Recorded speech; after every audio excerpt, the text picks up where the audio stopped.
যুদ্ধের মাধ্যমে ভূমি দখল করে বা দ্বীপ কিনে নিয়ে তা নিজ দেশের সাথে যুক্ত করার ইতিহাস মার্কিন যুক্তরাষ্ট্রের নতুন নয়।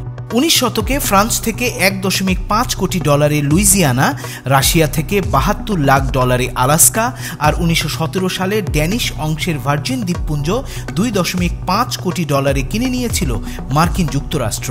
আর যুদ্ধ জয়ের মাধ্যমে অর্জিত হয়েছিল নিউ মেক্সিকো, টেক্সাস, এমনকি ক্যালিফোর্নিয়াও।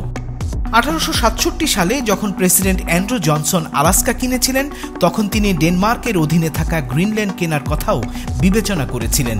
আর দ্বিতীয় বিশ্বযুদ্ধের শেষে ট্রুম্যান প্রশাসন ডেনমার্কের গ্রিনল্যান্ডের জন্য $10 কোটি দেওয়ার প্রস্তাব করেছিল বলে জানা যায়। ফলে এটা স্পষ্ট যে গ্রিনল্যান্ডের দিকে যুক্তরাষ্ট্রের নজর বহুকাল আগে থেকেই ছিল। গ্রিনল্যান্ড একটি দেশ হলেও এটি স্বাধীন সার্বভৌম রাষ্ট্র নয়। মূলত গ্রিনল্যান্ড ছিল নরওয়ের অংশ। যদি ট্রাম্প তার গ্রিনল্যান্ড কেনার পরিকল্পনায় সফল হন, তবে নিউ ইয়র্ক টাইমসের প্রতিবেদন মতে বিশ্বের বৃহত্তম দ্বীপটির দাম $12.5 বিলিয়ন থেকে $77 বিলিয়ন মার্কিন ডলারের মধ্যে হতে পারে।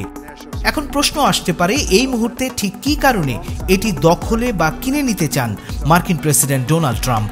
এ নিয়ে বিশ্লেষণ প্রকাশ করেছে ইউরেশিয়ান টাইমস। গণমাধ্যমটির বিশ্লেষণ বলছে, মোটা দাগে এর উত্তর রয়েছে বিশাল এই দ্বীপটির মাটির নিচে আর তার কৌশলগত ভৌগোলিক সীমারেখায়। এবার জানা যাক কি আছে গ্রিনল্যান্ডের মাটির নিচে। দ্বীপটিতে বিরল খনিজ পদার্থ ইউরেনিয়াম, লিথিয়াম এবং কোবাল্টের মতো খনিজের বিপুল মজুদ রয়েছে।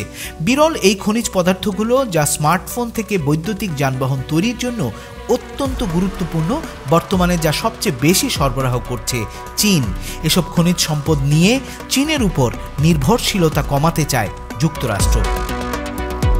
রয়টার্সের এক রিপোর্টে বলা হচ্ছে, গ্রিনল্যান্ড ও এর সাগরের তলদেশে আছে 31 বিলিয়ন ব্যারেল তেলের মজুদ।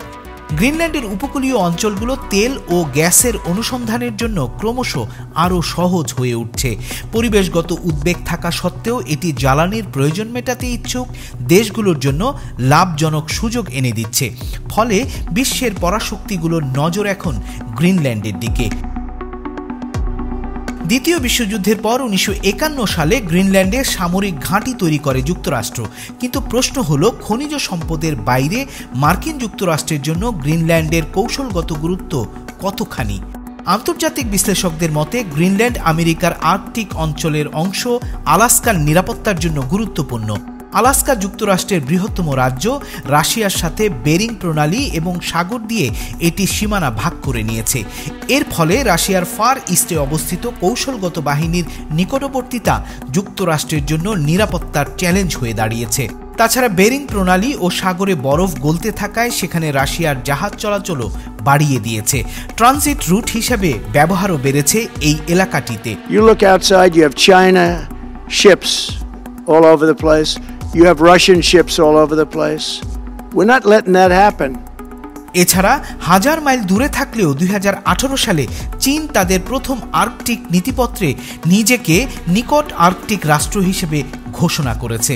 গ্রিনল্যান্ডে চীন বিনিয়োগ বাড়ানোর চেষ্টা চালাচ্ছে। ফলে 2019 সালে যখন ট্রাম্প গ্রিনল্যান্ড কেনার প্রস্তাব দিয়েছিলেন, তখন তার কর্মকর্তারা এই সিদ্ধান্তের জন্য চীন ফ্যাক্টরকে উল্লেখ করেছিলেন। সামরিক ও আন্তর্জাতিক সম্পর্কের বিশ্লেষকদের মতে, গ্রিনল্যান্ডকে ঘিরে চীন ও রাশিয়ার নানামুখী তৎপরতার কারণে যুক্তরাষ্ট্র মরিয়া দ্বীপটিকে তার একচ্ছত্র নিয়ন্ত্রণ নিতে। বিশ্লেষকদের মতে, গ্রিনল্যান্ডকে ঘিরে 21 শতাব্দীর সবচেয়ে বড় খেলা এরই মধ্যে শুরু হয়ে গেছে, যার সম্মুখ সমরে থাকছে ট্রাম্পের যুক্তরাষ্ট্রই।